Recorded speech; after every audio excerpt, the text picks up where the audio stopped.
എടാ അത് ഞാൻ ഇന്നലെ ഒരു പുതിയ പടം ഇറങ്ങിയില്ലേ, അത് ഞാൻ കണ്ടു. ജാതി ഫീൽ ഗുഡ് മൂവിയടാ. ഇന്നലെ കണ്ട സിനിമന്റെ പേരെന്തേനു? സിനിമന്റെ പേരെന്തേനു? Bethlehem Kudumbashree unit. എടാ പൊട്ട, ബത്ലഹേം കുടുംബ യൂണിറ്റ് അല്ലാതെ കുടുംബശ്രീ യൂണിറ്റ് അല്ല. ഓ ഞമ്മക്കറിയേനു, നമ്മള് ജസ്റ്റ് ഒന്ന് തന്നെ പരീക്ഷിച്ച് നോക്കിയതാ. പിന്നെ ഞാൻ അത്യാവശ്യം മൂവി ലവറൊക്കെ തന്നെ, എല്ലാ മൂവീസും കാണും.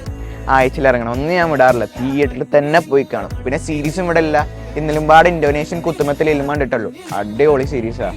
ഓ ഇജ്ജന്നെയാട്ടോ ശരിക്കില്ല മൂവി ലവർ, ഇജ്ജന്നെ മെയിന്. അന്നെ ഞാൻ എവിടെയോ കണ്ടിക്കണല്ലോ. പിന്നെ അന്നെ തന്നെ. ചിപ്പോഴും ഓർമ്മ ജല്ലിന് ഇന്നലെ തിയേറ്ററിൽ നിന്ന് അടിണ്ടാക്കിനെ. എടാ ഇന്നലെ തിയേറ്ററിൽ നടിണ്ടാക്കിനെ. എടാ അത് വേറൊന്നല്ല, ഞാൻ അല്ലേ 200 രൂപയ്ക്ക് ടിക്കറ്റ് എടുത്താണ്ട് തിയേറ്ററിന്റെ ഉള്ളിൽ കയറിയേ. അപ്പൊ ഒരു സെക്യൂരിറ്റി എന്നാണ് എന്റെ ടിക്കറ്റ് കയറിയേക്ക. ഇച്ചാ പറ്റില്ല, ഞാൻ 2 കൊടുത്തു. സത്യം പറഞ്ഞാലേ ഇന്നലെ ആദ്യമായിട്ടല്ലേ തിയേറ്ററിൽ പോണത്? ഞാനൊക്കെ പോക്കണ്ട് തിയേറ്റർക്ക് പടം കാണാം. പിന്നെ ഈ പടം ഒന്നും കൂടി കാണാനുണ്ടോ?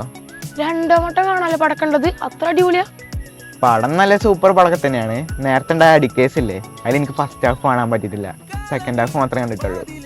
എന്നിട്ടാണ് ഫീൽ ഗുഡ് മൂവി. അല്ല ബത്ലഹേം കുടുംബ യൂണിറ്റിന്റെ നടന്റെ പേരെന്താ? ഓ ഇതിന് അത്രക്കൊന്നും കൊച്ചാക്കണ്ട, ഞാൻ ആ നടന്റെ ഡൈ ഹാർഡ് ഫാനാണ്. നടന്റെ പേര് ആസിഫ് അലി.